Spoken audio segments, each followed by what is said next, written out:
सदियों से चली आ रही सतभक्ति की ऐसी धारा ऋषियों, मुनियों, देवताओं और त्रिदेवों ने भी जिसका भेद ना पाया। भक्ति तो सभी करते हैं,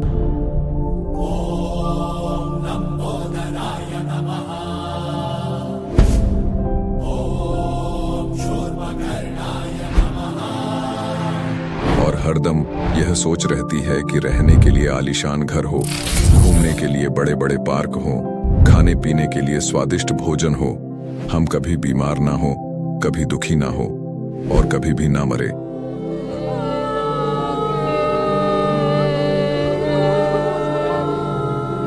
हरदम मौज मस्ती में रहे।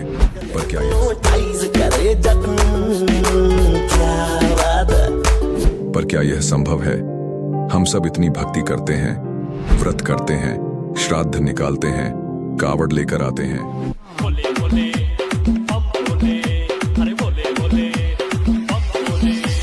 मंदिरों में जाकर मूर्ति पूजा करते हैं,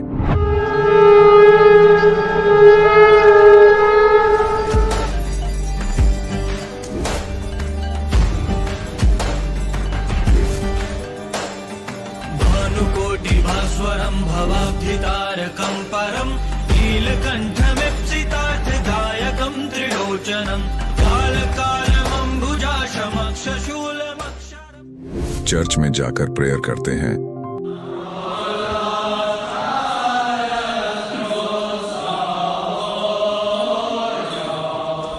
मस्जिद में जाकर नमाज अदा करते हैं,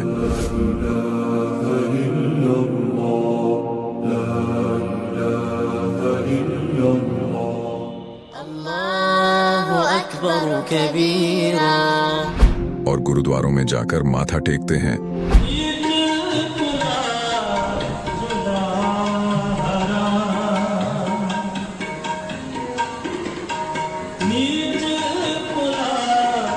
फिर भी दुखी क्यों है? लेकिन क्या आप जानते हैं वो कौन सी भक्ति है? वो भक्ति जिसने मीरा को जहर से बचा लिया, ध्रुव और प्रहलाद की रक्षा की, अंधे को आंखें और बहरे को कान दिए, कोढ़ी को काया दी, दुखियों को सुखी जीवन दिया, मरने वाले को जीवन दान दिया और लाइलाज बीमारियों को दूर किया। जब संत रामपाल जी महाराज जी से दीक्षा ले ली थी, उसके बाद जब उनका कुछ विद इन मंथ कैंसर में राहत मिली। जैसे हम लोग परमात्मा का आदेश आया, हम लोग हॉस्पिटल गए और ऑपरेशन कराया। भगत जी 1 रुपया का भी दवाई माता जी को खाना नहीं पड़ा, और जो डॉक्टर कैंसर है बताते थे, वही डॉक्टर के मुख से हमने ये सुना भगत जी कि ये चमत्कार कैसे हो गया। हॉस्पिटल में दिखाया तो कैंसर घोषित कर दिया डॉक्टर ने यहाँ, तो फिर इसके इलाज के लिए घूमे, इलाज भी नहीं हुआ तो फिर घर पे थक के बैठ गए। कैंसर के लिए जिंदल हॉस्पिटल में रहा, उसके बाद सपड़ा हॉस्पिटल में रहा, उसके बाद जयपुर को दिखाया, उसमें कोई इलाज नहीं हुआ। संत रामपाल जी महाराज जी ने चरणामृत प्रसाद दिया और आशीर्वाद दिया और भक्ति ज्ञान दिया, और उसके बाद मैं तंदुरुस्त हूँ। हर दिन में अपना सब कुछ खाता हूँ, मुझे कोई समस्या नहीं। मेरे को बीमारी ये थी सर कि ब्लड ट्यूब में मेरे को एक प्रकार का पस आ गया था और इन्फेक्शन हो गया था। उस इन्फेक्शन को डॉक्टर लोग वो कह रहे थे कि इसमें आपको ऑपरेशन करना पड़ेगा। आश्रम पहुंचने में परमात्मा का नामदान लिया और जो उन्होंने मुझे उपदेश दिया, उस उपदेश देने के बाद उन्होंने आशीर्वाद दिया। आशीर्वाद देने के बाद तत्क्षण में मेरा ये रोग वहीं के वहीं दर्द बिल्कुल ठीक हो गया। भक्ति सभी करते हैं, लेकिन उपरोक्त लाभ सिर्फ सतभक्ति से ही प्राप्त होते हैं। आज भी सतभक्ति करने वाले हजारों लाखों लोगों को शास्त्र अनुसार भक्ति का अद्भुत अनुभव प्राप्त हो रहा है। आइए जानते हैं ऐसे ही लाखों श्रद्धालुओं में से एक सतभक्ति करने वाले इस श्रद्धालु का अनुभव। नमस्कार जी। नमस्कार। क्या नाम है जी आपका? मेरा नाम जैस्मिन है। जैस्मिन जी, आप कहाँ से हैं? मैं क्षेत्र खटीमा उधम सिंह नगर उत्तराखंड से हूँ। जैस्मिन जी, संत रामपाल जी महाराज से नाम दीक्षा आपने कब ली? सर मैं 10 मई 2022 को ली। जैस्मिन जी, संत रामपाल जी महाराज से नाम दीक्षा लेने से पहले आप क्या भक्ति साधनाएं करती थी? सर मैं भक्ति साधना तो यीशु जी को ही मानते थे। मेरा पूरा परिवार मेरा जन्म भी नहीं हुआ था तब से यीशु जी को मानते थे। हम क्रिश्चियन थे। मेरी मम्मी नाम उपदेश ले रखी थी क्रिश्चियन में, बैप्टिज्म कहते हैं जिससे। और घर में मैं मेरा भाई और मेरे पापा तो नहीं ले रखे थे नाम उपदेश, लेकिन हम सत्संग में जाते थे और मैं हर संडे को जाती थी यीशु जी की संगत में।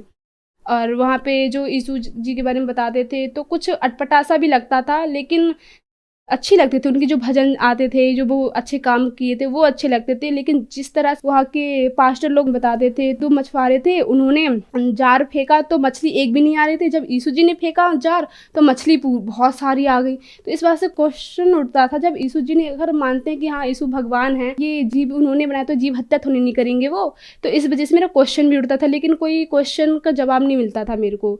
तो जब मैं संत रामपाल जी महाराज जी की शरण में आई, फिर उन्होंने, मैं पहले तो आ नहीं रही थी उनके शरण में, तो उन्होंने जब बाइबल खोल के दिखाई कि देखो बेटा इसमें ये लिखा है बाइबल में, किसी ने हमें कुछ बताया ही नहीं सच्चाई, तो उसमें मैंने देखा कि हाँ परमात्मा, संत रामपाल जी महाराज जी ने बताया कि परमात्मा जी ने 6 दिन में सृष्टि रची, 7वें दिन में तख्त में जब राजे। उत्पत्ति नंबर 1 और 3 में लिखा है। जैस्मिन जी, आपने जो बताया, आप जो क्रिश्चियन धर्म से हैं, उनकी साधना करते हैं, तो फिर आप संत रामपाल जी महाराज की शरण में क्यों आई? क्या कारण रहा? सर कुछ हम ऐसे आए संत रामपाल जी महाराज जी के शरण में कि मेरे पापा बहुत ज़्यादा ड्रिंक करते थे, कलेश पात रहते थे परिवार में। तो किसी, मतलब मेरे पापा के जो दोस्त थे, तो उन्होंने संत रामपाल जी महाराज जी से नाम उपदेश ले रखे थे वो। तो मेरे पापा, मतलब उनकी दुकान है ना टेलर की, तो पापा जाते थे उनकी दुकान या घर पे, तो वो हमेशा यही कहते थे कि आप संत रामपाल जी महाराज जी से नाम उपदेश ले लो, और ये जितने भी गंदे विकार नशीले पदार्थ ये सब छुड़वा देते हैं। क्योंकि फिर मेरे पापा कहते थे हाँ ले लूँगा, लेकिन उनके बात टाल देते थे बार बार।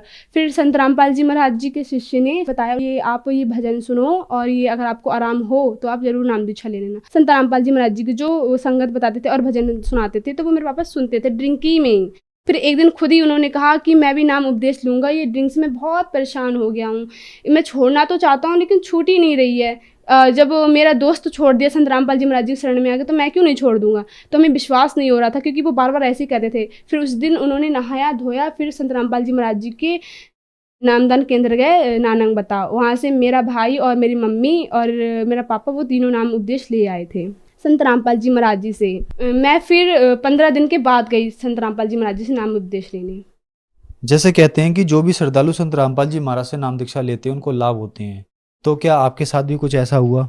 जी, लाभ तो बहुत हुए संत रामपाल जी महाराज जी। जैसे कि मेरे पापा बहुत ज़्यादा ड्रिंक करते थे, तो उन्होंने ड्रिंक भी छोड़ दी। अब ड्रिंक तो छोड़ी, मैंने इतनी भक्ति की यीशु जी की, लेकिन मैं सोचती थी कि क्यों नहीं मेरे पापा ड्रिंक क्यों नहीं छोड़ देते हैं। लेकिन अब संत रामपाल जी महाराज जी शरण में आके पापा ड्रिंक भी छोड़ दिए हैं। अब तो विश्वास बहुत ज़्यादा हो गया परमात्मा पे। मैं तो सोचती थी कि अब मेरे पापा छोड़ेंगे ही नहीं, विश्वास ही हट गया था कि ये मेरे पापा ड्रिंक नहीं छोड़ेंगे। अब संत रामपाल जी महाराज जी के शरण में आके परमात्मा की दया से मेरे पापा जी ने वो ड्रिंक भी छोड़ दिए हैं। और जैसे कि मेरे पेट में गुर्दे की साइड पथरी हो गई थी, तो मेरे कितने करीब 1 बजे से मेरा पेट दर्द करने लगा, 5 बजे तक ठीक हो गया। मैं संत रामपाल जी महाराज जी से प्रार्थना करती थी, परमात्मा अगर आप सच्चे परमात्मा हो तो मेरा पेट जो दर्द हो रहा है, इतना दर्द हो रहा था, समझो मेरा एक धड़ पूरा यहाँ का पूरा दर्द हो रहा था।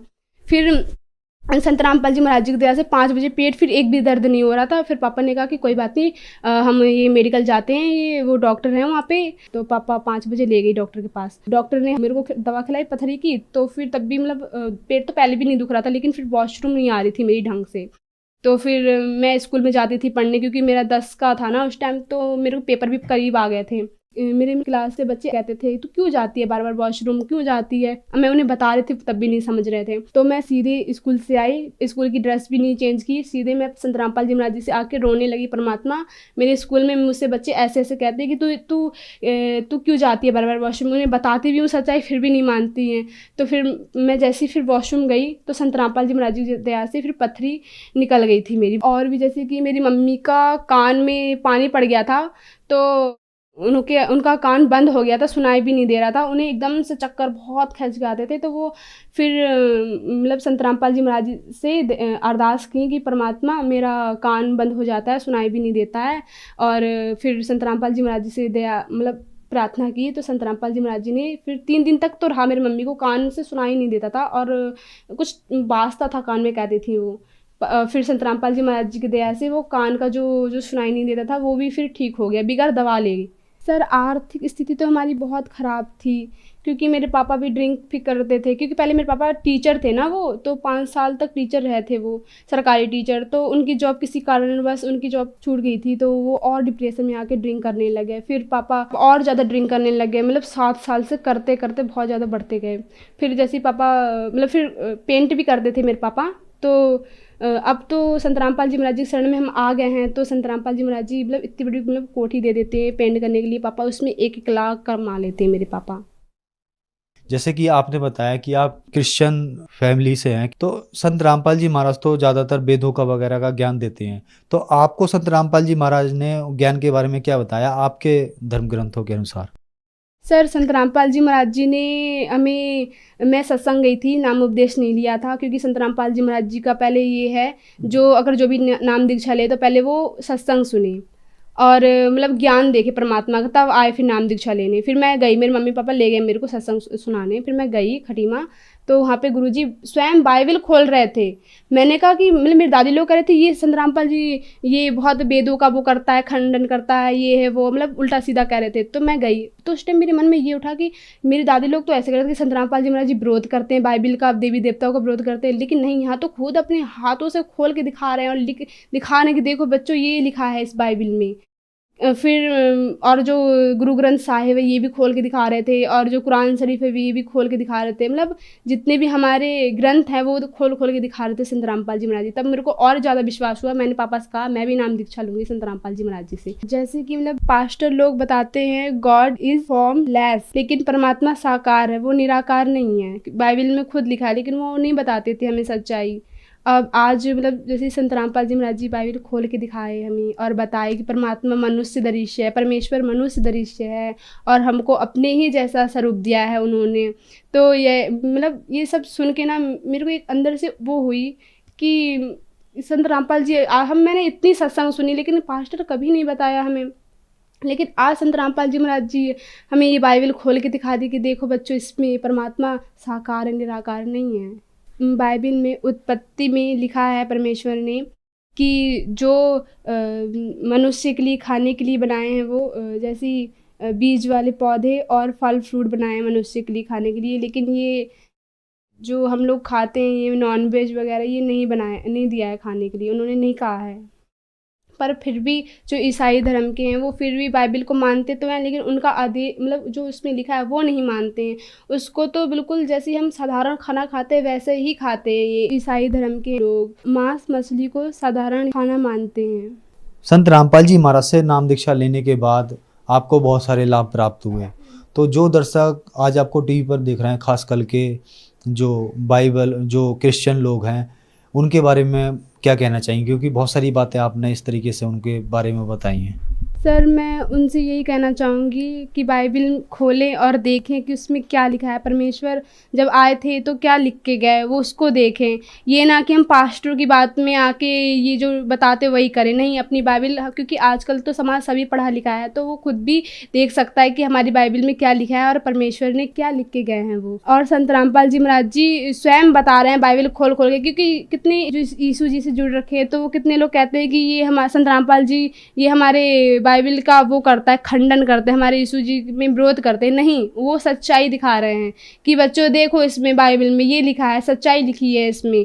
और जो भी अगर मुझे देख रहा हो तो वो उससे यही प्रार्थना है कि आप अपनी बाइबल खोलें और संत रामपाल जी महाराज जी का भी ज्ञान देखें कि वो क्या बताना चाह रहे हैं और हमारी बाइबल में क्या लिखा है। संत रामपाल जी महाराज से नाम दीक्षा कैसे ले सकते हैं? सर संत रामपाल जी महाराज जी से चैनल में सत्संग आती है, उसमें पट्टी में नंबर आते हैं, उसमें कॉल करके आप उनसे संपर्क में नाम उपदेश ले सकते हैं। धन्यवाद जी। जय सत साहिब जी। अब जगत गुरु तत्वदर्शी संत रामपाल जी महाराज जी के सत्संग के माध्यम से उस अद्वितीय आध्यात्मिक ज्ञान के बारे में जानते हैं जिसके माध्यम से आप भी प्राप्त कर सकते हैं ऐसे आध्यात्मिक, मानसिक और भौतिक सुख जो अभी तक आपने सिर्फ मीराबाई, ध्रुव, प्रहलाद जैसे कुछ ही भक्तों की जीवन कथा में सुने होंगे। अब सुनिए तत्वदर्शी संत के संग शास्त्र अनुकूल भक्ति सत्संग, ऐसा अद्वितीय आध्यात्मिक ज्ञान जिसका है सर्वधर्मों के पवित्र शास्त्रों में प्रमाण। ईसा जी आए थे विष्णु जी के लोक तय, और हजरत मोहम्मद जी आए थे भगवान शंकर के लोक तय, और बाबा आदम आए थे ब्रह्मा जी के लोक से। या गरीबदास जी कहते हैं परमात्मा से प्राप्त ज्ञान के आधार से कि वही मोहम्मद, वही महादेव, वही आदम, वही ब्रह्मा, और दास गरीब दूसरा कोई नहीं। देख अपने घर में कि आप जी यदि साधना करके देख लोगे, प्रत्येक मानव का शरीर चाहे किसी भी धर्म मजहब से संबंधित है, एक जैसा है। उसके अंदर कमल भी एक जैसे हमारे रीढ़ की हड्डी है, जो जिसको बैकबोन बोलते हैं, पीछे की जो हड्डी है बैकबोन पिछले की, इसके अंदर की साइड में जैसे बहुत ऐसा स्थान है जिस पर छोटी छोटी सी ऐसे नाभि कमल, नीचे मूल कमल, गुदा से 2 उंगल ऊपर अंदर की तरफ, और उससे 2 उंगल ऊपर लगभग स्वाद कमल है ब्रह्मा जी। जिस मूल कमल में गणेश जी का निवास है, यानी गणेश जी का चैनल समझ लो कि गणेश जी के लोक में जो भी क्रियाएं हो रही हैं आप इस अपने मूल कमल में देख सकते हो।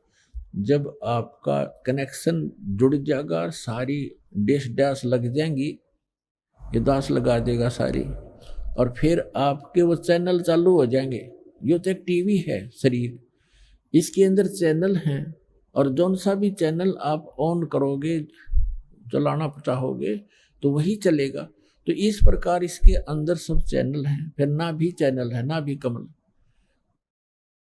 जो मूल कमल है वो गणेश जी के लोक में जो कुछ भी हो रहा है मूल कमल पर देखा जा सकता है। और फिर स्वाद चक्र है जिसमें ब्रह्मा जी का अधिपत्य है। ये ब्रह्मा जी के लोक में जो क्रियाएं हो रही हैं इस चैनल्स के माध्यम से दिखाई देती है, स्वाद चक्र बोलने से। फिर नाभि चक्र है, नाभि कमल चक्र, कमल दल, नाभि कमल, उसके अंदर विष्णु जी के लोक में जो हो रही है क्रियाएं, उसका जब ऑन हो जाएगा, इस मंत्रों से हो जाएगा। जो मंत्र हम आपको देते हैं, प्रथम मंत्र, इसमें बीच के जो 5 नाम हैं, इनसे आपके 5 कमल ऑन हो जाएंगे। लेकिन इन कमलों को देखने की आवश्यकता नहीं है आपको। आप यही मार खा जाते हो कि वो हमारे कमल दिखाओ, चल दिख जाए तो बहुत अच्छा है, कमलों को देखें, उनको देखें। अब देखो पुण्यात्मा, इन कमलों को देख देख कर हमने अपना जीवन नाश कर लिया संख्यों बार। ये ऋषि लोग कौन थे? ये साधना और अभ्यस्त, ये जो समाधिस्थ हो जाते थे 1000 वर्ष तक, ये कैसे हो जाते? और फिर क्या मिला उनको? ये क्या होता है कि किसी भी कमल में आपकी सुरती लगी, वो ऑन हो गया तो उसके अंदर आपकी सुरती पहुंच जाएगी बहुत दूर तक, और उस लोक में प्रवेश कर जाएगी। वहां आप जो देखोगे नजारे, जैसे बालक किसी मेले में चला जा, कहीं कोई रीछ नचा रहा है, कोई कहीं पर गा रहा है, कोई भालू, कोई बंदर नचा रहा है, कोई कहीं कुश्ती हो रही है, कहीं कोई गाने गा रहा है, कोई ऐसे ऐसे डुगडुगियां बजा रहा है। तो वो बालक उस मेले में चला गया तो फिर उस मेले में बिचल जाएगा, उसको पता नहीं चलेगा, और पिता जाएगा बिछुड़। तो ऐसे आप बच्चे हो। इस जिस भी कमल में वो ऋषि प्रवेश कर जाता था हजारों वर्षों, तो वो बहुत लंबे क्षेत्र हैं ये, उनमें कहीं नाच देख रहा है, वहाँ अप्सराओं के कहीं झरने में नहा रहा है, जैसे सपना हो जाता है ना समाधि में, ऐसे चलता है फिर। और जब वो वापस आता है तो फिर वो इतना उसका शरीर जीर्ण शीर्ण हो लेता है, उसमें 1-2 सिद्धि आ जाती है, उसके वचन से कोई ऐसी घटना घट जाती है, जनता पीछे लग जाती है, वो प्रभु पाक जाता है, फिर गधा बन जाता है। तो काल ने हमारी यहाँ ऐसे अक्ल मार रखी है। तो ये सब कुछ आपका हो जाएगा, लेकिन इसमें घुसने की आवश्यकता नहीं। जैसे हमने अपनी मंजिल पर पहुंचना है और रास्ते में कहीं कोई कुछ भी हो रहा है, कोई सर्कस है, कोई कुछ और है, कुछ, और चलते चलते आप उसकी टिकट लेकर उसमें बढ़ गए सर्कस में, और जाना था अपने विदेश, इतना वो हवाई जहाज निकल जाएगा, वो रह गया वहीं का वहीं। तो आप जी ने जो उद्देश्य है वो टारगेट नहीं भूलना, लेकिन इन कमलों से जो हमने लाभ लेना है वो हम साथ लेते चलेंगे। तो जो दास आपको बताना चाह रहा है, ये कमल है हमारे अंदर। तो कहने का भाव ये इसी प्रकार हृदय कमल है, जिसमें भगवान शंकर के लोक की सारी प्रक्रिया इस चैनल पर दिखाई देंगी। यहाँ कंठ कमल है, इसके पीछे ये रीढ़ की हड्डी के अंदर की साइड में जहाँ से ये बैंड होती है। यहाँ पर इस दुर्गा का कमल है अष्ट कमल दल, यहाँ पर है ये 16 पंखड़ियों का कमल है। इसको जो है ना ये 5वां कमल है, इसको कंठ कमल कहते हैं, अष्ट कमल नहीं।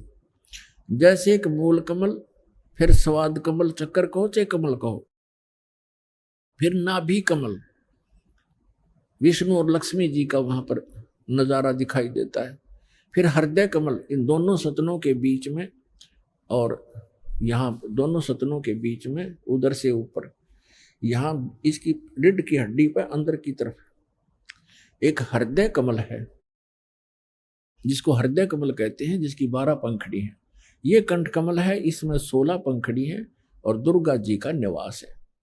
तो यहाँ कहना चाहते हैं गरीबदास जी कि वही मोहम्मद, वही महादेव, वही आदम, वही ब्रह्मा, और दास गरीब दूसरा कोई नहीं। देख अपने घर में, यदि आप अपने चैनलों को ऑन कर लोगे, देख के देखो, आप विश्व शिवलोक के अंदर प्रवेश करोगे, आपको वहां बैठे दिखाई देंगे ये मोहम्मद और सारे ये पीर पैगंबर।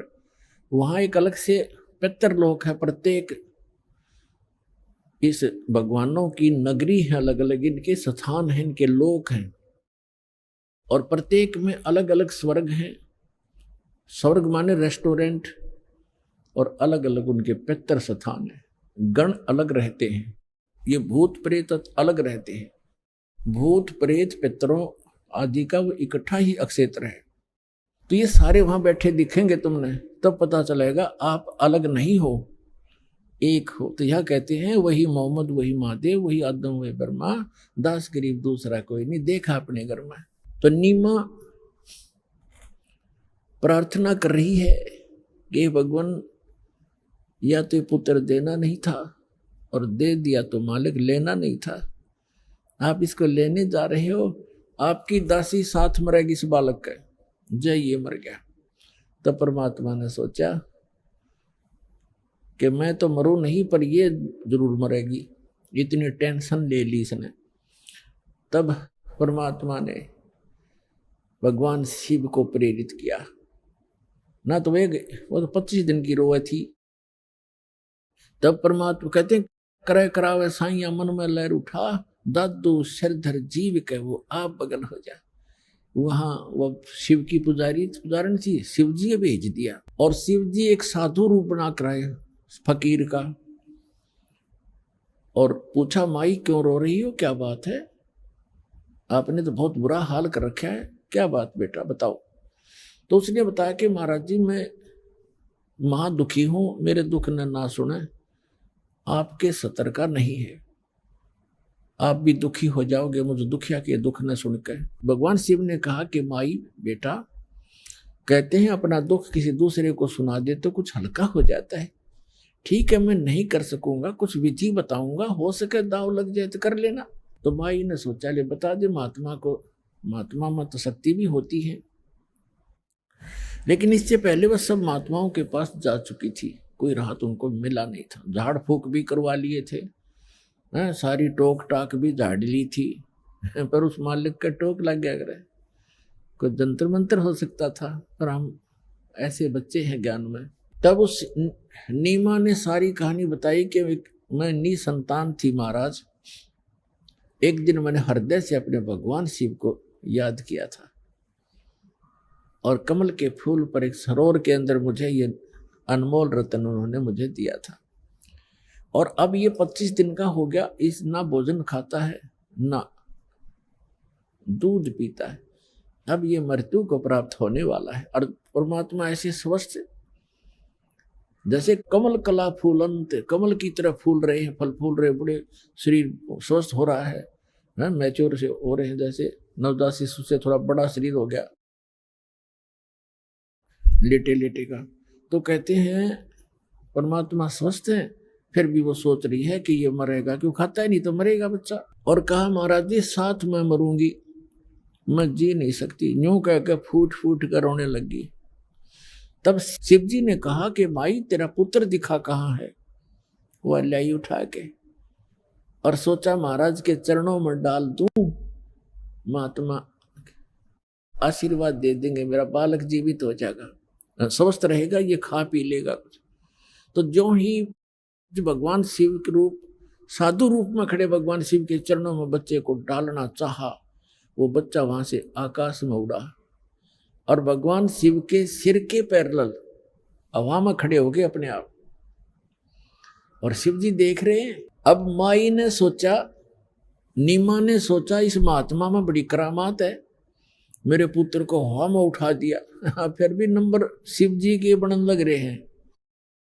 अब भगवान शिव ने ऐसे हाथ किया, परमात्मा उसकी गोदी में आ गए भगवान शिव के साधु रूप में। और फिर परमात्मा की और भगवान शिव की, दोनों भगवानों की नजर में नजर मिली।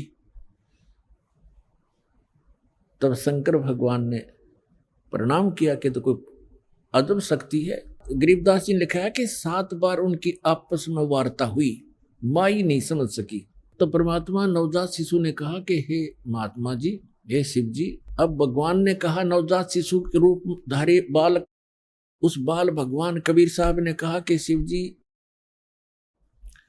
इस माई से कह दो एक कुंवारी गाय मंगवा ले और उस पर आप अपना आशीर्वाद दे देना, वह दूध दिया करेगी। कहते करे करावे साइया मन में लहर उठा, दादू सिर धर जीव के आप बगल हो जा। अपनी महिमा नहीं चाहते परमात्मा, माई कन्या हो जाएगी। अक्साद दुआया था, आशीर्वाद दे दिया और गाय दूध देने लगी। और परमात्मा ये चाहते हैं कि इन मेरी आत्माओं के हृदय में भगवान की आस्था बनी रहे, चाहे वो किसी के माध्यम से बनावे। तभी तो आज तक आप भगवान भगवान करते फिर रहे हो और किसी को राहत मिली नहीं। भले ही साधनाएं गलत थी, लेकिन आप कभी मालिक के चरणों में रहे हैं, जिस कारण से आपको भक्ति से परिपूर्ण कर गए थे। आज तक आपके पुण्य समाप्त नहीं हुए थे। आज से 600 वर्ष पहले परमात्मा आए थे, 64 लाख से हुए थे। उन 64 लाख में से आप हो जो सबसे पहले आओगे। और आपको इतना भक्ति और आशीर्वाद से आपको आपका पोषण कर गए थे आत्मा का, इतना आपके पुण्य संग्रह करवा गए थे कि आप जी के जन्म होते आ रहे मनुष्य के। भले ही आप साधनाएं किसी भी देव देवता की कर रहे थे, उनसे मिलना मिलाना कुछ नहीं था, आपके फल रहे थे पूर्व जन्म के कर्म ही, वो संस्कार मिल रहे थे। लेकिन आस्था भगवान में जुड़ी थी कि मैं इस भगवान की पूजा कर रहा था, मुझे लड़का हो गया, मेरी नौकरी लग गई, जैसे इस दास के साथ था। अब पता चला जिन भगवान ने क्यों पूजा करते थे वो कुछ कर ही नहीं सकते थे, लेकिन हमारी आस्था थी, हो रहा था, फल रहा था, संस्कार प्रारब्ध, और हम क्रेडिट देते थे इन भगवानों को, और हमारी चाह बनी रही भगवान में, और कर रहा था वो खुद मालिक। तो उसी समय साधु वेशधारी भगवान शंकर ने कहा कि नीमा तेरा पति कहाँ बुलाओ। उसने अपने पति को बुलाया। तो भगवान शिव ने कहा, यानी जो साधु रूप में खड़े थे, कि ऐसा कर बच्चा, एक कुंवारी गाय ला जिसने दूध पीना छोड़ रखा हो और सांड न टच ना करी हो, जाके संग बैल नहीं लागा। और एक कुम्हार के घर से एक बिल्कुल ताजा स्वच्छ एक छोटा सा मटका ले आना, जिसमें दूध निकाला करेंगे, घड़ा, छोटा घड़ा, बरोला, जैसे आजकल देगची होती है ना, डेगची, इस इतने साइज का। वो गया तुरंत, कुंवारी गाय ले आया और एक कुमार के घर से डेगची टाइप मटका ले आया मिट्टी का। भगवान शिव ने उस बछिया के सिर पे कमर पे हाथ मारा, लंबे लंबे सतन हो गए और पात्र नीचे कर दिया, और वो पात्र भर गया, अपने आप बंद हो गया फिर। और परमात्मा ने वो दूध पिया। तब उस बुढ़िया के, उस माई को विश्वास हुआ कि अभी वो मरे नहीं, और महात्मा के चरण छुए, सो नमस्कार करे, आप तो सचमुच भगवान आ गए। इस प्रकार परमात्मा ने दूध पिया। अपने आत्माओं देखो, अब हम सबसे पहले परमात्मा की पहचान करेंगे, तब हमारे हृदय में आस्था बनेगी। हु इज गॉड, परमात्मा कौन है। जिन सदग्रंथों को हम सत्य मानते, यानी वेदों को विश्व का प्रत्येक व्यक्ति ये मानता है कि सत्य है, और विशेषकर हिंदुओं के तो हृदय में समाये हुए हैं चारों वेद। और पुण्यात्मा वेद क्या है, ये कोई किसी डूम बाट के गीत नहीं, गॉड गिवन स्पिरिचुअल नॉलेज है और भगवान की महिमा है इनके अंदर। अब वेदों के अंदर जो ज्ञान है, भगवान की महिमा है, वो क्या करता है, कैसी लीला करता है, और वो किसी ने कर रखी हो पृथ्वी पर, तो who is God, he is God, वो है परमात्मा जिसने वेदों में लिखी हुई लीला कर रखी हो, वो प्रमाणित करते हैं। पहले गरीबदास जी की वाणी से सुनाते हैं, उसके बाद आपको वेदों और परमात्मा की महिमा से प्रमाणित करते हैं। भक्ति मुक्ति ले उतरे वो मेटन तीनों तापे, तीनों तापों का नाश करने की एक ऐसी जड़ी लेकर अवतरित हुए, ऐसा मंत्र लेकर अवतरित हुए कि तीनों तापों का भी नाश उससे हो जाएगा। जैसा कि आपको कथा सुनाई थी, महाभारत के अंदर पांडवों ने बंधुघात किया था, उसके लिए अश्वमेध यज्ञ किया था। भगवान कृष्ण ने बताया था कि तुमने जो बंधुघात किए हैं उस 3 ताप के अंतर्गत ये प्रेत आत्माएं तुम्हें सता रही हैं, उन मृतों की, उन मृतकों की आत्मा सता रही है 3 ताप के अंतर्गत। उसके लिए अश्वमेध यज्ञ किया गया था, लेकिन किसी भी ऋषि महर्षि श्री कृष्ण जी के भोजन खाने से वो शंख नहीं बजा था, यानी वो यज्ञ संपूर्ण नहीं हुआ। यज्ञ संपूर्ण होगा तो वो 3 ताप कटने थे। तो क्या बताते हैं, 33 करोड़ यज्ञ में आए वो 88 सारे, 33 करोड़ देवता, 88,000 ऋषि, 12 करोड़ ब्राह्मण, 56 करोड़ यादव, सब उस यज्ञ में भोजन खा चुके थे, शंख नहीं बजा था। 33 करोड़ यज्ञ में आए वो 88 सारे, 12 कोट वेद के वक्ता, वो सुपच का शंख बजारे, बन तू पावेगा अपना किया रे, भोग गयो अपना किया रे। कहते हैं 33 करोड़ यज्ञ में आए 88 सारे, और 12 कोट वेद के वक्ता, 12 करोड़ ब्राह्मण, वहां उस सुदर्शन का शंख बजा रहे, सुदर्शन से शंख बजा रहे, वो परमात्मा स्वयं आ रहे थे। तो यहां बता रहे हैं कि वो परमात्मा ही ऐसे मंत्र देता है जिससे आपके 3 ताप भी कटेंगे। तुम कौन राम का जपते जापम, तात कटे न ये 3 तापम। और अभी आपको बताया वेदों में, ऋग्वेद मंडल नंबर 9 सूक्त 95 के मंत्र 2 में और 94 के मंत्र 1 में, 9 मंडल के सूक्त 94 के मंत्र 1 में स्पष्ट किया है कि वो परमात्मा कवियों की तरह आचरण करता है, घूमता फिरता है और अपने मुख कमल से वाणी बोलता रहता है। और वो परमात्मा एक गुप्त मंत्र का आविष्कार करता है, प्रकट करता है गुप्त मंत्रों को, वो है वो 3 ताप के काटने वाले। और यही गरीबदास जी कह रहे हैं, वही प्रमाण दे रहे हैं। भक्ति मुक्ति ले उतरे, उतरे माने अवतरित हुए, श्री राय उतरना, नौका नुआना। भक्ति मुक्ति ले उतरे वो मेटन 3 ताप, मोमिन का डेरा लिया वो कह कबीरा बाप। उस मुसलमान दुल्हे के घर निवास कर रखा है और एक लीला करते हुए उस नीरू को पिता कहते हैं। दूध न पीवन अन्न बखे, नहीं पलने झूलन थे, अदर अमान ध्यान में वो कमल कला फूलन थे। फिर कहते हैं काजी आए कुरान ले, धर लड़के का नाम, अक्सर अक्सर में फुरा धन कबीर बलि जाऊं मैं। सकल कुरान कबीर है, अरब लिखे जो लेखे, काशी के काजी कहें या गई दीन की टेक। फिर वो काजी मुल्ला आगे भी नाम धरेंगे लड़के का, अब वो कुरान शरीफ को खोलते हैं, जैसे अपने यहाँ ब्राह्मण भी ऐसे नामांकन करते हैं, गुरुजन अपना कोई वेद या गीता या पुराण को ऐसे खोलेंगे, प्रथम अक्षर जो आएगा उस पर नाम रख देंगे। ऐसे उन्होंने कुरान शरीफ को खोला, उसमें लड़के का नाम खोजने लगे, उसमें सबसे पहले सूरत फुरकानी वाला कबीरा मिल गया, कबीर। तो उन्होंने सोचा कबीर का अर्थ बड़ा करते हैं ये लोग कि दुल्हे का लड़के को का बड़ा नाम रखना ठीक नहीं, अच्छा नहीं लगता। तो उन्होंने फिर गुस्ताखी करी, दोबारा कुरान शरीफ बंद की, फिर खोला मंत्र बोलकर। तो दूसरी बार पूरे के पूरे उस पृष्ठ पे, दोनों पृष्ठों पे कबीर कबीर कबीर लिखा और कोई लेख नहीं रहा। फिर और पलट कर देखा, सारी कुरान को, वो जो पुस्तक वो ले रहे थे वह सारी के अक्षर कबीर कबीर हो गया पूरी में। अगले रख लो के रखोगे। और परमात्मा बोले, एक आजियो मेरा नाम कबीर ही रहेगा।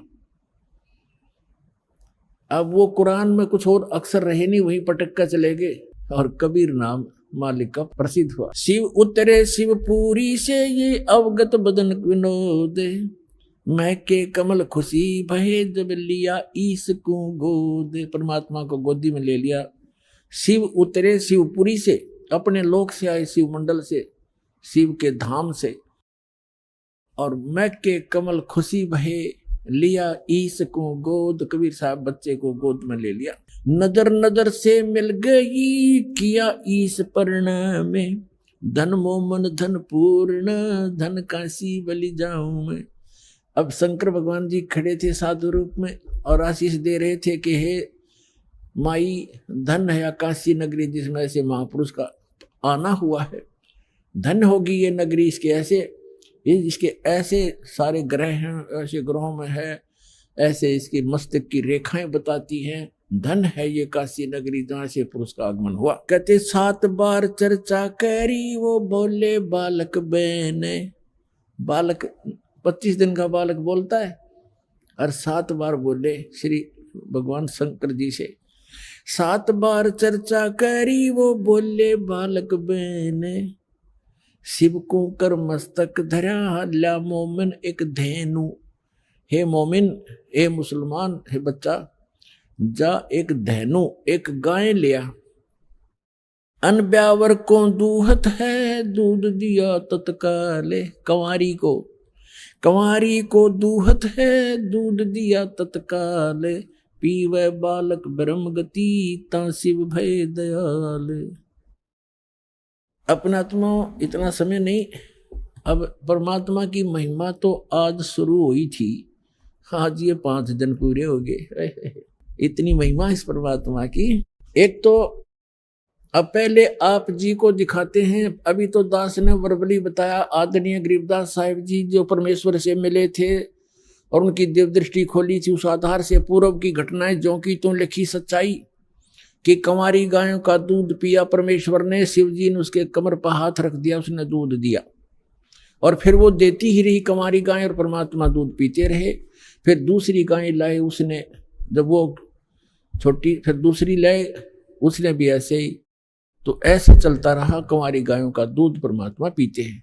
तो ये तो आपने गरीबदास जी की वाणी से सुना। अब वेदों को, मैं भगवान की महिमा है, अब आपको वेदों से प्रमाणित करता हूं। ये देखिएगा ऋग्वेद मंडल नंबर 9, ऋग्वेद मंडल नंबर 9, ये कहां से प्रकाशित है, किसने छापा है?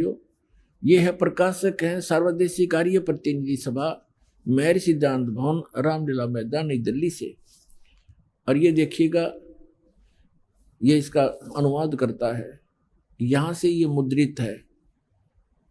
अब आपको दिखाते हैं ऋग्वेद मंडल नंबर 9 सूक्त 1 का ये मंत्र नंबर 9, ये 9 नंबर है।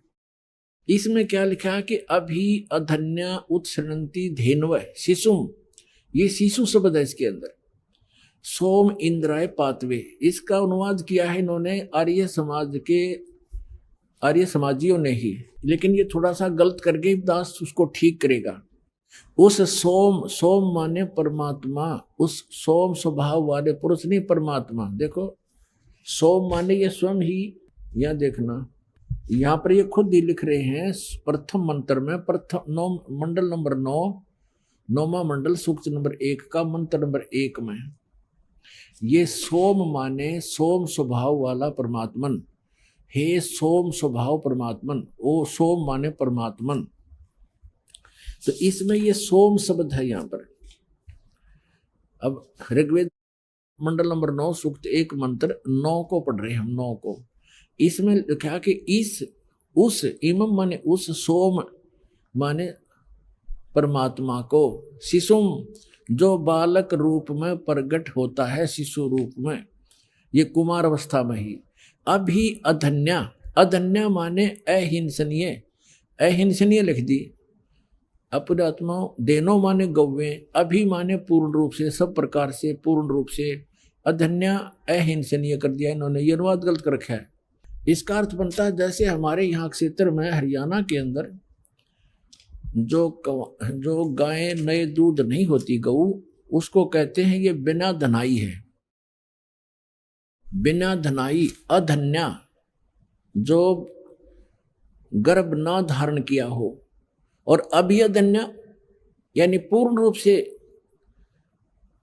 जो बिना धनाई, कंवारी। अभिअधन्या का माने है कंवारी, जिसको बैल ने कभी टच ना किया हो। यहां स्पष्ट इसका अर्थ बनता है। अब देखें ऋग्वेद मंडल नंबर 9 सूक्त नंबर 1 का जो मंत्र नंबर 9 पढ़ रहे हम, उस इसका अर्थ ये बनता है उस अमर पुरुष को, उस अमर पुरुष अर्थ जो शिशु रूप में प्रकट होता है, उस अमर पुरुष की परिवर्ष की लीला, ये कहते हैं। इनका अर्थ पढ़े पहला, उस सोम स्वभाव वाले पुरुष को यानी परमात्मा को जो शिशु रूप में प्रकट होता है। अभी ये तो गलत कर रहे हैं, कुमार अवस्था में श्रद्धालु पुरुष को जो शिशु रूप में प्रकट होता है, अभी सभी प्रकार से। अधन्य माने कंवारी, धेनव माने गौवें, तृप्त करती हैं, तृप्त करती है माने उसका पालन पोषण करती है, परवरिश की लीला होती है। तो इसका अर्थ है उन कंवारी गायों के द्वारा उस शिशु रूपधारी परमात्मा, बालक रूपधारी अमर पुरुष की परवरिश की लीला होती है।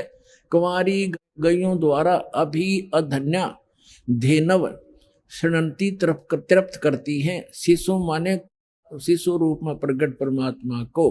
अपनात्माओं, ये तो हमारे वेद बताते हैं कि वो अमर पुरुष जब शिशु रूप धारण करके यहाँ आते हैं, प्रकट करते हैं अपने दूसरी प्रकार की स्थिति में, उस समय वो बालक रूपधारी परमात्मा के परवरिश की लीला कंवारी गायों द्वारा होती है। अब ये कबीर सागर है, 600 वर्ष पहले धर्मदास साहिब ने लिखा था। परमेश्वर की लीलाओं को सुन सुनकर और देख देख कर आंखों देखा, तो इसमें और प्रमाणित करते हैं आपको। देखिए कबीर सागर,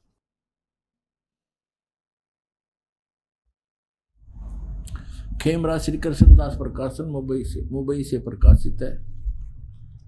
ये देखिएगा यहाँ से, ये है कबीर सागर। और इसके कौन है? कबीर पंथी भारत पथिक स्वामी युगलानंद बिहारी द्वारा पुरस्कृत है। कहाँ से छपा है? प्रकाशक के मुद्रक है खेमराज श्री कृष्णदास, अध्यक्ष श्री वेंकटेश्वर प्रेस, खेमराज श्री कृष्णदास मार्ग, मुंबई से। ये ऐसा। अब इसके हम आपको अब यहाँ थोड़ा सा सुनाएंगे, अब समय का अभाव है। अब इसमें लिखा है ज्ञान सागर के अंदर कि सुन जुल्हा मन भयो आनंदा, जिमी चकोर पायो निशी चंदा, रात्रि में जैसे चकोर ने चांद दिख जाए, इतना खुश होया बच्चे को पाकर। और सुत ले चले हर्ष मन कीन्या, तासो पुन असबोल ही दीन्या। सुत काशी को ले चले लोग देखण ते आव,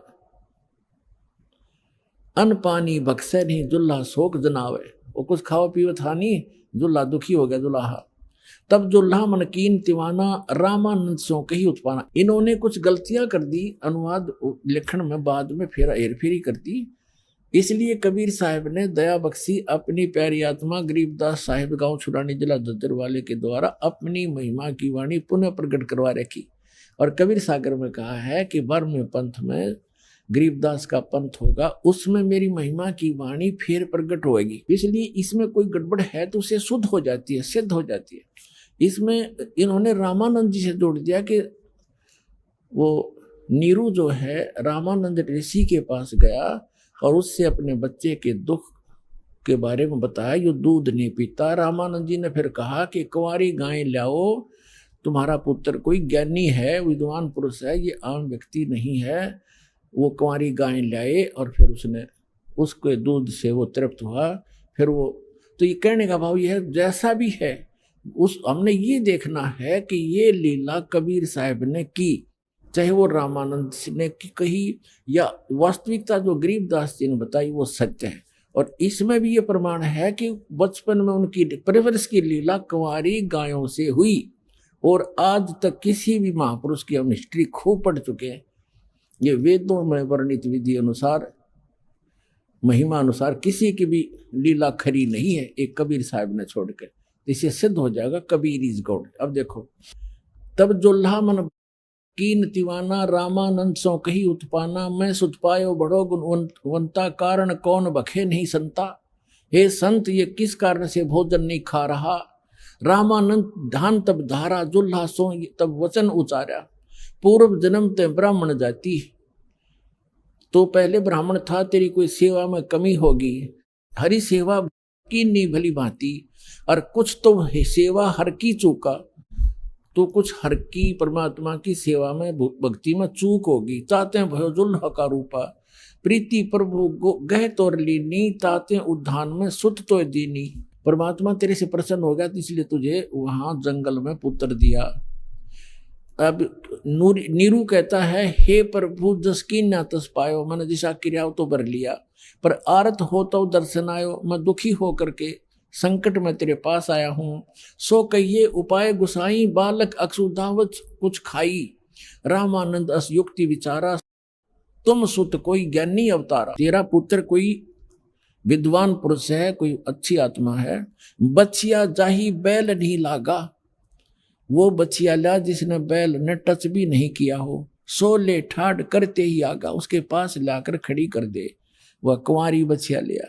दूध चले ते थनते दूध ही धरो छिपाई, अक्स उदावंत जब होवे ता कह देव खवाई। अभी आपने सुने जगत गुरु तत्वदर्शी संत रामपाल जी महाराज के मंगलमय सत्संग प्रवचन।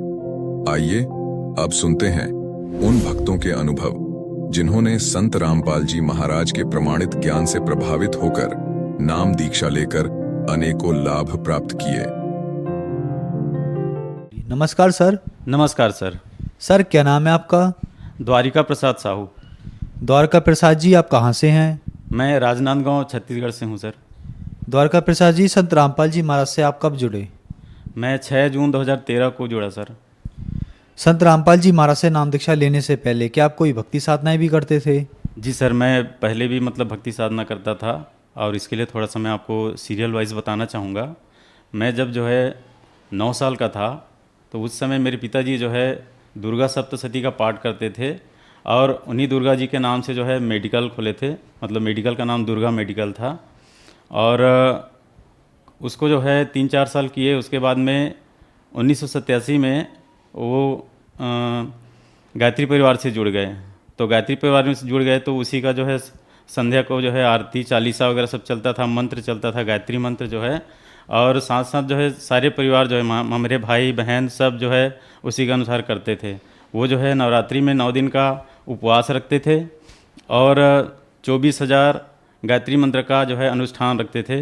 वो सब मैं देखता था, करता तो नहीं था, लेकिन वो सब मैं देखते देखते आ रहा था, उन्हीं को फॉलो कर रहा था। उसके बाद में फिर एक सुकृत दास शास्त्री करके इधर कबीरपंथी हैं, उनसे वो नाम दीक्षा लिए, और वो काशी बनारस से थे, और वहाँ से नाम दीक्षा देते थे, और उन्हीं का मंत्र कर रहे थे। उसके बाद में कुछ दिन के बाद में, कम से कम 4-5 साल के बाद में एक अभिलाष दास जी वो भी कबीरपंथी हैं, कबीर साहब का ज्ञान बताते हैं। उनका ज्ञान उनको और अच्छा लगा, उनसे ज़्यादा अच्छा लगा, तो उन्हीं का बुक वगैरह ला के पढ़ने लगे। और मैं भी देखता था, उनका एक पारक प्रकाश करके मासिक पत्रिका आती थी, तो वो मासिक पत्रिका रेगुलर हमारे घर में आता था, उसको भी मैं पढ़ता था। और उसके बाद में एक दिन सर मैं अपना ससुराल गया हुआ था, और वहाँ जो है अक्सर मैं टीवी चैनल में अन्य जो संत हैं उनका जो है सत्संग देखा करता था। तो उसी देखते देखते जो है अचानक साधना चैनल में जो है सदगुरु रामपाल जी महाराज जी का जो है सत्संग आ रहा था और लगभग टाइम निकल चुका था, मैं 10 मिनट ही देख पाया उसको। और उसमें सर वो सृष्टि रचना बता रहे थे, सृष्टि रचना में बता रहे थे कि दुर्गा जी जो है कौन है और जो है वो क्या किए, कैसे हुआ, और उनके तीनों बेटे मतलब जैसे ब्रह्मा जी, विष्णु जी और शिव जी के बारे में बता रहे थे। तो थोड़ा सा ही देख पाया था मैं, उसके बाद में वो बंद हो गया। फिर नेक्स्ट दिन जो है जब मैं फिर से चालू किया उसको, तो उसमें जो है एक ज्ञान चर्चा आया हुआ था और ज्ञान चर्चा में वो अभिलाष दास जी के बारे में ही बता रहे थे कि ये जो है ये नास्तिक है, ये पूरा दुनिया डुबो के रख दिया और इसने जो है पूरे लोगों को भटका दिया, पूरे भक्त समाज को भटका दिया ऐसा करके। और मेरे पिताजी जो है पूरा उनको तन मन से मानते थे, तो मुझे बहुत ज़्यादा शौक़ लगा। मैं तुरंत पिताजी के पास फ़ोन लगाया और उनको बोला कि देखिए ऐसा ऐसा सत्संग आ रहा है, कबीर साहब का बहुत अच्छा ज्ञान बता रहे हैं और आप जो है टीवी चालू करके देखिए। तो उस दिन तो वो खोजते रह गए, चैनल को नहीं लगा पाए। फिर नेक्स्ट दिन लगाए, उस दिन संडे था, तो उस दिन जो है आधा देखे, उनको भी लग गया कि नहीं जो है हम लोग जो कर रहे हैं वो सही नहीं है। तो उसके बाद में फिर हम लोग लगातार सत्संग देखना शुरू किए संत रामपाल जी महाराज का, और मार्च से लेकर के जून महीने तक जो है हम लोग सत्संग देखे। और सत्संग देखने के बाद में ये तय किए कि अब हमको बरवाला जाना है। उस बीच में जो है मेरे मामा ससुर परिवार में जो है 2-3 लोग दीक्षा लेकर के आ गए थे। वो लोग भी बताए कि बहुत अच्छा संत है, हमको ज्ञान गंगा पुस्तक भी दिए थे, उसको भी पढ़े थोड़ा बहुत, और उससे लग गया कि नहीं अब जो है इसके अलावा और कोई है ही नहीं। और इतना हम जो भटक रहे थे अभी तक जो है, तो हमको तो सही भक्ति अभी तक मिला ही नहीं था सर। तो उसके हिसाब से जो है हम लोग जो है, मैं, मेरे पिताजी, मेरी मिसेज और मेरे एक बच्ची जो है वो उस समय 2.5 साल की थी और एक बच्ची जो है 6 महीने की थी। तो इतना हम लोग जो है एक साथ जो है बरवाला गए। बरवाला में जाकर के फिर नाम दीक्षा लिए सदगुरु रामपाल जी महाराज जी से। सर, संत रामपाल जी महाराज से नाम दीक्षा लेने के बाद क्या आपको कोई लाभ भी प्राप्त हुए? जी सर, मुझे बहुत लाभ हुआ सर। मैं क्या बताऊं सर, मैं जो है सोच भी नहीं सकता था कि ऐसा मुझे लाभ होगा।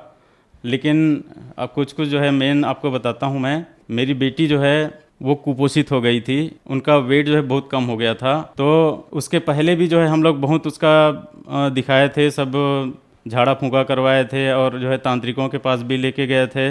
उसको बोलते थे कि मतलब बाहरी हवा लग गया है या कोई उसके पीछे लगा हुआ है।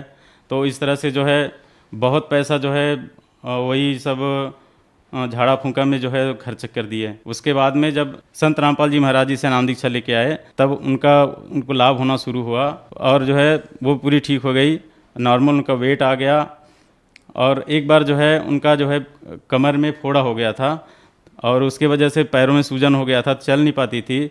तो हमने अरदास लगाया संत रामपाल जी के महाराज के पास, और अरदास लगाने के बाद में अगले ही दिन जो है जो उठ नहीं सकती थी बिस्तर से, वो खुद चल के आई सर हमारे पास में। मेरी बच्ची जो है, ये संत रामपाल जी महाराज का जो है कृपा हुआ, उनका लाभ मिला। और उसके बाद में एक बार मैं जो है बाइक से गैस सिलेंडर लेकर के जा रहा था। एक केनाल बना हुआ है, बड़ा सा केनाल था और केनाल के साइड चल रहा था। गर्मी का दिन था और जो है वहाँ पर जो है धूल फूट चुका था, उसमें रास्ते में जो है कच्चा रास्ता था। तो अचानक मेरा गाड़ी स्लिप कर गया तो मैं जो है रास्ते से ऐसा स्लिप होके एकदम से केनाल के उसमें चला गया किनारे में, और लगभग 20 फीट गड्ढा वो केनाल था। और गाड़ी ऐसे रुक गया सर जैसे किसी ने उसको पकड़ के खड़ा कर दिया हो। और मैं तो जो है सोच में पड़ गया कि मैं बिल्कुल आज तो मेरा जो है आखिरी था, अगर मैं गिर जाता नीचे केनाल में तो गाड़ी सहित में चला जाता मैं। तो ये संत रामपाल जी महाराज का ही कृपा है कि मैं उस समय जो है वहाँ पर बच गया मैं। उसके बाद में सर मेरा जो थोड़ा डिप्रेशन आ गया था, कुछ जो है मैं ऐसा काम कर रहा था, फील्ड वर्क कर रहा था चिटफंड कंपनियों में।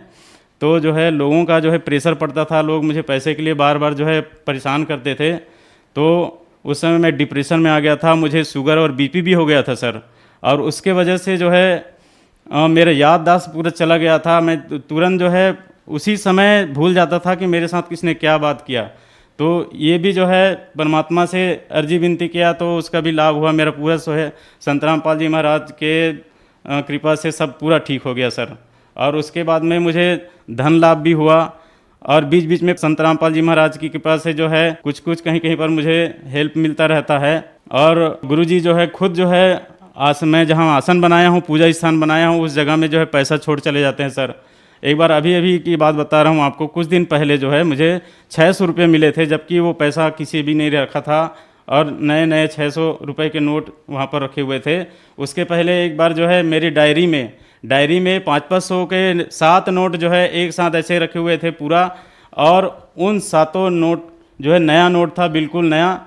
और इस तरह से धन लाभ भी मुझे बहुत हुआ है सर। और मैं अभी जो है भक्ति कर रहा हूँ और मुझे जो है मैं बिल्कुल ठीक हूँ सर हर प्रकार से। सर जैसे कि आपने बताया कि आप 9 साल की उम्र से दुर्गा पाठ करते थे, फिर 12 साल की उम्र में आप गायत्री परिवार से जुड़े, और 15 साल की उम्र में आप दामाखेड़ा पंथ से जुड़े, फिर 18 साल की उम्र में आप अभिलाष दास जी से जुड़े। समाज में आम धारणा है कि गुरु नहीं बदलना चाहिए, गुरु बदलना पाप है, लेकिन फिर भी आपने गुरु बदला, तो क्या ऐसा कर सकते हैं, ठीक है क्या? ये बिल्कुल ठीक है सर। ठीक इसलिए है कि जैसे हम अगर किसी बीमारी से ग्रसित हैं, एक डॉक्टर से हमारा इलाज नहीं हो पाता तो हम दूसरा डॉक्टर ज़रूर करते हैं, दूसरा हॉस्पिटल में जाते हैं। उसी तरह से जो है अगर हमारे जो है सही राह पे नहीं है, हमको सही ज्ञान नहीं है, सही भक्ति मालूम नहीं है, और जो सामने वाला गुरु भी जो सही नहीं बता पा रहा है, तो उस गुरु को त्याग देना ही उचित है। इसमें कहा गया है कि जब तक गुरु मिले न साचा, तब तक गुरु करो 10 पाँचा, ऐसा कहा जाता है। तो उसके हिसाब से बिल्कुल सही है सर, गुरु बदलना चाहिए, इससे कोई दोष नहीं है। सर कबीर साहब जी को समाज में एक संत, एक कवि की उपमा दी जाती है, लेकिन संत रामपाल जी महाराज उन्हें परमात्मा भगवान की उपमा देते हैं, ऐसा क्यों है सर? इसलिए सर कि वो ज्ञान अभाव से सिर्फ उसको संत और कवि के रूप में देखा जाता है सर। लेकिन संत रामपाल जी महाराज ऐसे ज्ञान दे रहे हैं, पूरे शास्त्र अनुकूल, सारे वेद, गीता, पुराण सबसे जो है प्रमाण दिखा रहे हैं कि कबीर साहेब ही पूर्ण ब्रह्म है, पूर्ण परमात्मा है, और वही जो है ये सृष्टि के रचनहार हैं, और उसी के द्वारा जो है सारा सृष्टि बना हुआ है, और अन्य जो है जितने देवी देवता हैं उसके बाद में आए हैं। तो सर वही पूर्ण ब्रह्म है और वही पूजा के योग्य हैं। ये जो है संत रामपाल जी के द्वारा ही हमको पता चला सर। सर जो श्रद्धालु आज आपको देख रहे हैं, खास करके दामाखेड़ा पंथ वाले, आप उनके लिए क्या कहना चाहेंगे? उनके लिए मैं यही कहना चाहूँगा सर कि आप जो ज्ञान लेकर के चल रहे हो दामाखेड़ा पंथ से, उस ज्ञान को सही में सदग्रंथों से मिलाइए, और संत रामपाल जी महाराज जो ज्ञान बता रहे हैं उससे मिलाइए, और देखिए कि सही में जो है क्या है, सच्चाई है, और उस सच्चाई के अनुसार जो है अपना जो है एक दिशा निर्धारित कीजिए, और उसके हिसाब से आप जो है अपना सही भक्ति प्राप्त करके जो है भक्ति करिए, तभी जो है सफल है। नहीं तो फिर ऐसे तो कितना समय गुजर गया सर। दामाखेड़ा पंथ जो है जहाँ से शुरू हुआ है, जहाँ तक मुझे जानकारी है, संत रामपाल जी महाराज के द्वारा ही मुझे पता चला है कि जो है धनी धर्मदास साहेब के द्वारा ही ये पंथ चला हुआ है उनका।